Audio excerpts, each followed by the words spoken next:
اعوذ باللہ من الشیطان الرجیم بسم اللہ الرحمن الرحیم وَلَقَدْ خَلَقْنَا الْإِنسَانَ مِنْ صَلْصَالٍ مِّنْ حَمَإٍ مَّسْنُونٍ وَالْجَانَّ خَلَقْنَاهُ مِنْ قَبْلُ مِنْ نَارِ السُّمُومِ وَإِذْ قَالَ رَبُّكَ لِلْمَلَائِكَةِ إِنِّي خَالِقٌ بَشَرًا مِّنْ صَلْصَالٍ مِّنْ حَمَإٍ مَّسْنُونٍ۔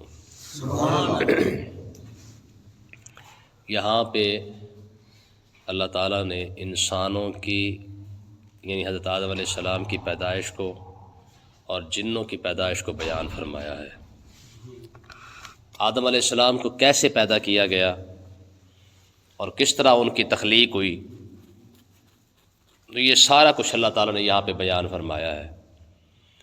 اور روایت کے اندر آتا ہے کہ آدم علیہ السلام کو پیدا ہی کیوں کیا گیا، اس کی ایک وجہ یہ ہے کہ فرشتوں نے آپس میں کہا تھا کہ اللہ تعالیٰ جس مخلوق کو بھی پیدا کرے گا اس کا علم ہم سے کم ہوگا، ہمارا علم ان سے زیادہ ہوگا۔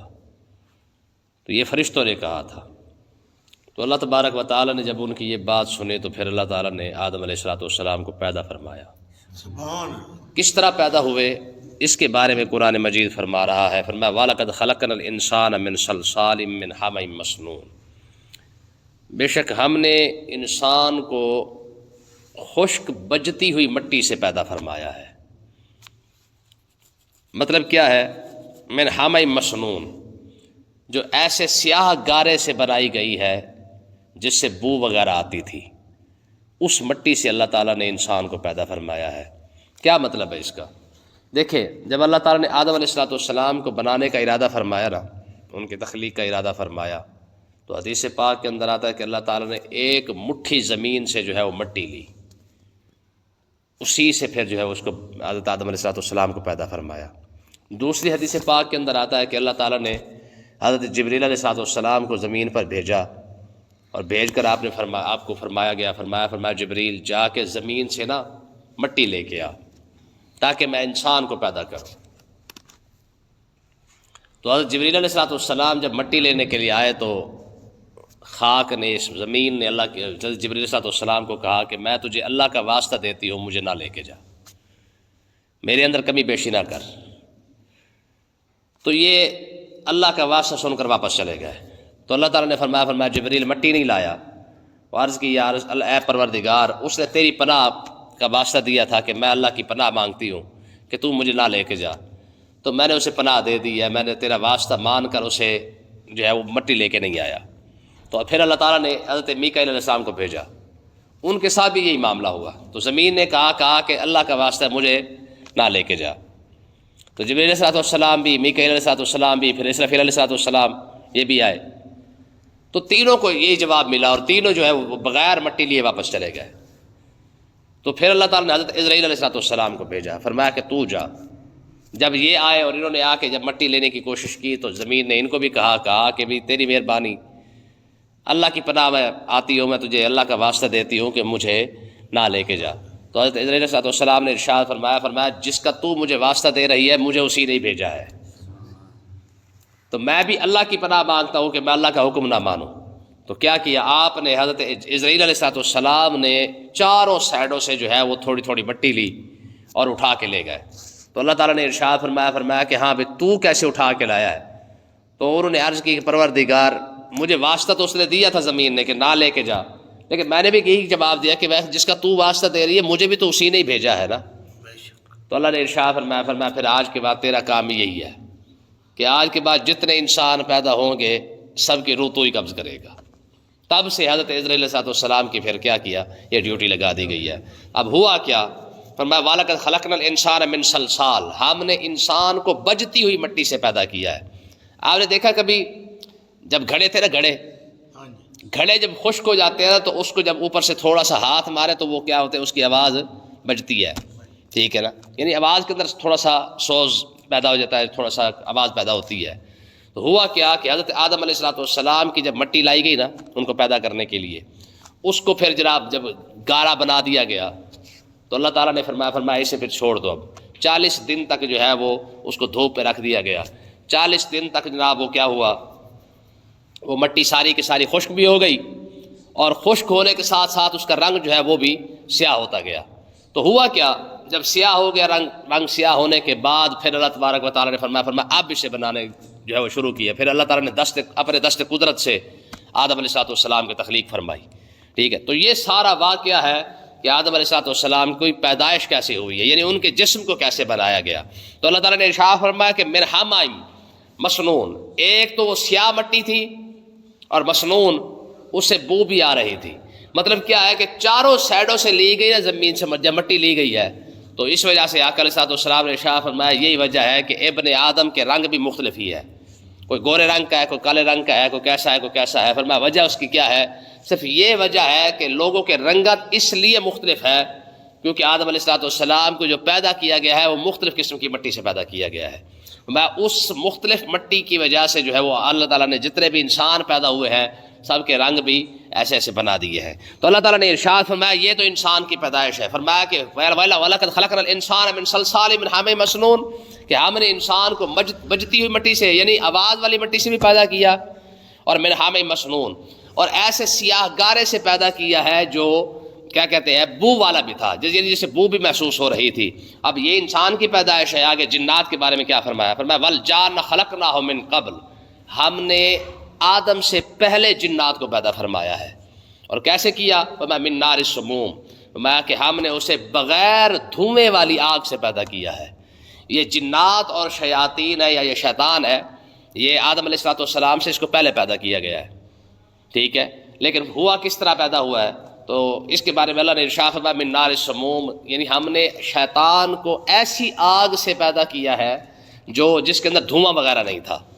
تو اسی وجہ سے اس کے اندر آکڑ بھی آ گئی کہ جناب میں تو آگ سے پیدا ہوا. اس نے خود کہا حضرت خلقتہ من نار و خلقتہ من طین, کہ یہ تو گارے سے پیدا ہوا ہے اور میں آگ سے پیدا ہوا ہوں.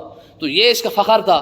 تو اللہ تعالیٰ نے ارشاد فرمایا کہ ہم نے اسے جب پیدا کیا اور پیدا بھی آگ سے کیا, اس کے بعد اللہ تعالیٰ نے پھر آدم علیہ السلام کو جب پیدا کیا کئی سالوں کے بعد, تو اس کے اندر حسد پیدا ہو گیا. اس نے کہا یہ کیسے ہو سکتا ہے کہ پہلے میں پیدا ہوا اور ہوا بھی آگ سے, یہ بعد میں آ رہا ہے اور پیدا بھی مٹی سے ہو رہا ہے.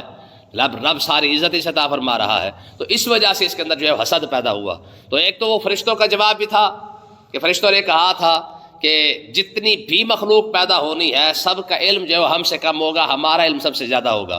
پھر اللہ تعالیٰ نے ارشاد فرمایا میں پھر ایسی مخلوق پیدا کر رہا ہوں جس کا علم سب سے زیادہ ہوگا. ٹھیک ہے, تو علم آدم الاسماء کلھا, یہ قرآن مجید کے الفاظ ہے. فرمایا کہ آدم علیہ السلام کو جب ہم نے پیدا فرمایا نا تو فرشتوں پر علم آدم الاسماء کلھا ثم عرضهم علی الملائکہ, ہم نے آدم کو پیدا کرنے کے بعد فرشتوں کے سامنے کھڑا کر کے فرمایا کہ فقال انبئونی باسماء ہؤلاء ان کنتم صادقین. فرمایا یہ تمہارے سامنے کھڑا ہے, ٹھیک ہے, جس کے پاس ہمارا بھی علم ہے لیکن تمہارا دعویٰ تھا نا کہ تمہارے پاس علم زیادہ ہے. فقال انبئونی باسماء ہؤلاء, ذرا اس کے سامنے اپنے علم کا اظہار تو کرو نا کہ پتہ چل جائے گا کس کا علم زیادہ ہے. تو پھر کیا ہوا, فقال انبئونی باسماء ہؤلاء ان کنتم صادقین قالوا سبحانک لا علم لنا الا ما علمتنا, اے مالک ہمارے پاس تو بھائی اتنا ہی علم ہے جتنا تو نے عطا فرما رکھا ہے. تو رب نے کیا فرمایا, قال یا آدم انبئہم باسمائہم, ذرا آپ اپنے علم کا اظہار کریں نا. جب آدم علیہ السلام نے اپنے علم کا اظہار کیا کہ جناب یہ فلانی شے ہے, اس کی یہ خوبی ہے, اس کے اندر یہ چیز ہے, یہ اس کا یہ نام ہے, اس کا یہ نام ہے, اس کا یہ نام ہے, جب سارا کچھ بتایا نا تو اللہ نے ارشاد فرمایا اب کیونکہ علم کی وجہ سے یہ زیادہ ہے تو کیا کرو, وَإِذْ قُلْنَا لِلْمَلَائِكَةِ اسْجُدُوا لِآدَمَ فَسَجَدُوا إِلَّا إِبْلِيسَ, فرمایا کہ اب حق بنتا ہے جس کا علم زیادہ ہے اسے سجدہ بھی کیا جائے. سمجھ آئی کہ نہیں آئی؟ یہ عزت اللہ تعالیٰ نے علم کی وجہ سے عطا فرمائی ہے. تو اس لیے علماء فرماتے ہیں کہ رب نے اپنے بعد اگر کسی کو سجدہ کروایا ہے تو وہ علم والے کو کروایا ہے.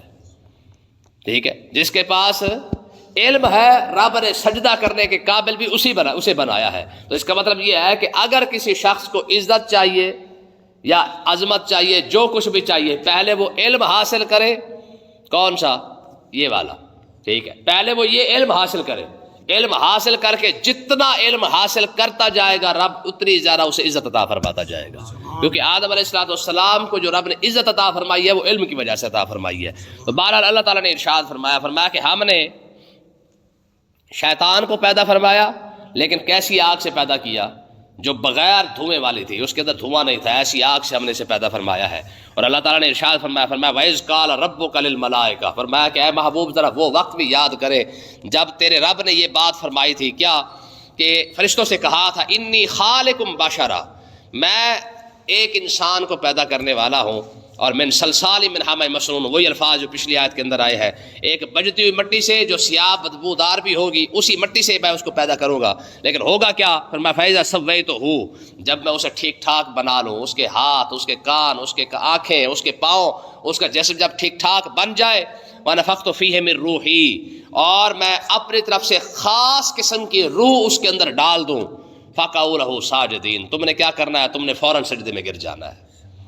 یہ حکم پہلے دیا جا رہا ہے، یعنی اللہ تعالیٰ نے آدم علیہ السلام کو دیکھے شرف کتنا بڑا عطا فرمایا ہے کہ ابھی آدم علیہ السلام پیدا نہیں ہوئے ہیں، ابھی ان کی جو ہے وہ تخلیق ہو رہی ہے۔ حضور نے بھی یہ ارشاد فرمایا، فرمایا کنت نبیا وآدم بین الماء والطین، ابھی آدم علیہ السلام پانی اور مٹی کے درمیان، یعنی ابھی ان کا گارا گوندا گیا تھا، میں تب بھی اللہ کا نبی تھا۔ یہ حضور کا فرمان ہے، ٹھیک ہے۔ کنت نبیا وآدم بین الروح والجسد، کہ آدم علیہ السلام ابھی جسم اور روح کے درمیان تھے، میں تب بھی نبی تھا۔ یہ سرکار کی دونوں حدیثیں ہیں۔ تو اللہ تعالیٰ نے کیا ارشاد فرمایا؟ فرمایا کہ جب میں اسے بنا لوں، یار دیکھیں رب نے عزت کتنی عطا فرمائی ہے، ابھی بنا نہیں ہے، پہلے فرمایا جا رہا ہے۔ فرمایا ہاں جب میں فَإِذَا سَوَّيْتُهُ، جب میں اسے ٹھیک ٹھاک کر کے بنا لوں، اس کے اندر کوئی کمی بیشی نہ رہے۔ قرآن کی ایک اور آیت ہے نا، وَلَقَدْ خَلَقْنَا الْإِنسَانَ فِي أَحْسَنِ تَقْوِيمٍ، ہم نے انسان کو خوبصورت کر کے بنایا ہے، ٹھیک ہے، انسان کو خوبصورت کر کے بنایا ہے۔ یار خوبصورتی دیکھیں کتنی ہے، آپ دنیا کے جتنی بھی مخلوق کو دیکھ لے، جب وہ رزق کھاتی ہے تو اپنا منہ اس کے پاس لے کے جاتی ہے، واحد انسان ہی ہے جس نے جب رزق کھانا ہو تو یہ رزق کی طرف منہ نہیں لے کے جاتا، بلکہ رزق اٹھا کے اپنے منہ کی طرف لے آتا ہے، ٹھیک ہے۔ پھر اسی کی خاطر یہ سارا نظام بنایا گیا ہے۔ تو اللہ تعالیٰ نے ارشاد فرمایا کہ جب میں اسے بنا لوں، ٹھیک ہے، ٹھیک ٹھاک صحیح طریقے سے پیدا ہو جائے، جب وہ اس کا پتلا بن جائے، وَنَفَخْتُ فِيهِ مِن رُوحِي، پھر میں خاص قسم کی روح جب اس کے اندر ڈال دوں تو فَقَعُوا لَهُ سَاجِدِينَ، تم نے کیا کرنا ہے؟ تم نے سجدہ کرنا ہے، تمہارا کام اتنا ہے، تم سجدے میں گر جانا ہے۔ اور فَسَجَدَ الْمَلَائِكَةُ كُلُّهُمْ أَجْمَعُونَ، میں اس اللہ رب کا حکم ملنا ہی تھا، جیسے اللہ تعالیٰ نے اپنی خاص قسم کی روح آدم علیہ السلام کے اندر ڈالی تو فَسَجَدَ الْمَلَائِكَةُ كُلُّهُمْ أَجْمَعُونَ، جتنے فرشتے کھڑے تھے سارے کے سارے سجدے میں گر گئے۔ ٹھیک ہے جی، یہ کس کو اعزاز مل رہا ہے؟ تمام فرشتوں کو، اور اعزاز بھی مل رہا ہے بلکہ اللہ تعالیٰ انہیں توفیق بھی عطا فرما رہا ہے، اور اعزاز دیا جا رہا ہے آدم علیہ السلام کو۔ فرمایا فَسَجَدَ الْمَلَائِكَةُ كُلُّهُمْ أَجْمَعُونَ، فرمایا جتنے فرشتے کھڑے تھے سارے کے سارے سجدے میں گر گئے، الا ابلیس، ہاں جس کے دل میں حسد پیدا ہو گیا تھا وہ کھڑا رہا، ٹھیک ہے۔ کیا ہوا؟ ابا، ایک تو اس نے انکار کر دیا، کس بات کا؟ ان یکون مع الساجدین، وہ سجدے کرنے والوں کے ساتھ سجدہ اس نے نہ کیا بلکہ انکار کر کے کھڑا رہا، ٹھیک ہے۔ اب ہوا کیا؟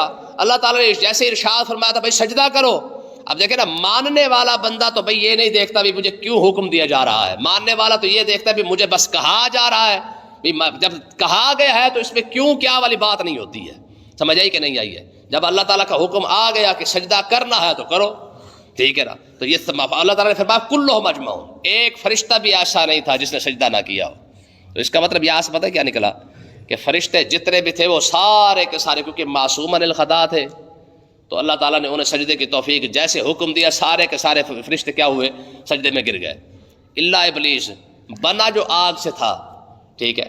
اگر فرشتوں کی صف میں ہوتا تو پھر تو اور بات تھی نا، اس کا مطلب یہ ہے کہ یہ فرشتوں کی صف میں نہیں تھا۔ کچھ لوگوں کو یہ بھی بڑا ہوتا ہے، وہ کہتے ہیں جب سارے جب سجدہ کر رہے تھے تو ابلیس کیونکہ وہ فرشتوں میں کھڑا تھا تو اس نے سجدہ کیا، بھائی فرشتے کو اندر تھا ہی نہیں، کیونکہ فرشتوں کی جو تخلیق ہے وہ نور سے پیدا ہوئی ہے، نور سے ہوئی ہے، فرشتوں کو نور سے پیدا کیا گیا ہے اور اس کو آگ سے پیدا کیا جا رہا ہے۔ تو اس کا مطلب یہ ہے کہ اس کی جو تخلیق ہے وہ تو فرشتوں جیسی ہے ہی نہیں، فرشتوں کو پیدا کیا گیا ہے نور سے۔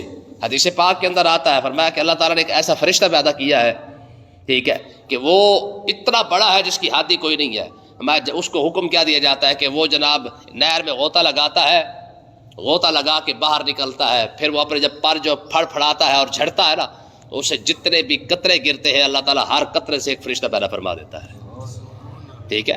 تو اس کا مطلب یہ ہے کہ شیطان کو فرشتوں کے اندر شامل کرنا یہ لا علمی ہے اور بے وقوفی ہے، کیونکہ شیطان فرشتوں کے اندر شامل ہی نہیں تھا۔ ہاں اس کی تخلیق آگ سے ہو رہی ہے اور فرشتے کی تخلیق نور سے نور سے ہو رہی ہے. تو اللہ تعالیٰ نے ارشاد فرمایا الا ابلیس، یہ آ کر کے کھڑا رہا، ابا، ایک تو اس نے انکار کر دیا. ٹھیک ہے، بڑا حکم دے اور چھوٹا انکار کر دے تو اس کا مطلب یہ کہ یہ چھوٹے کا جو یہ شیطان کا کام ہو سکتا ہے، کسی انسان کا کام نہیں ہو سکتا ہے. اور پھر فرشتوں میں سے کسی ایک نے نہیں کہا کہ مالک سجدہ کرنے کی کوئی وجہ بھی تو بتا دے، سجدہ جو کروا رہا ہے کیوں کروا رہا ہے. نہ، میں جب تو نے حکم دے دیا تو پھر وجہ کیوں پوچھے. ابا، اس نے انکار کیا، ان یکون مع الساجدین، جتنا سجدے کرنے والے تھے ان کے ساتھ نہیں ملا ہے، انکار کر کے سائڈ پہ کھڑا رہا. پھر آگے اللہ تعالیٰ نے فرمایا قال یا ابلیس. ٹھیک ہے، پھر یہ آگے ساری بات چل رہی ہے، کالے سے پڑھیں گے. اللہ تعالیٰ سمجھنے کی توفیق عطا فرمائے.